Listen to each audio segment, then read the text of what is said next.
Hello, good morning mga kasaging. Andito ako ngayon sa Kardabahan namin. By the way, Bisaya po ako. So,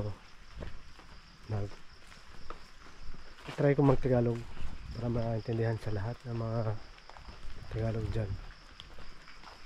Ito pala yung standing ng Kardaba ko ngayon. Ito ay 9 months na.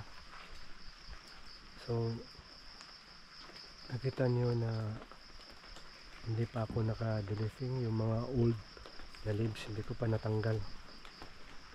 Pero sa ngayon kasi umuulan, medyo hindi ako nakapag kasi umulan.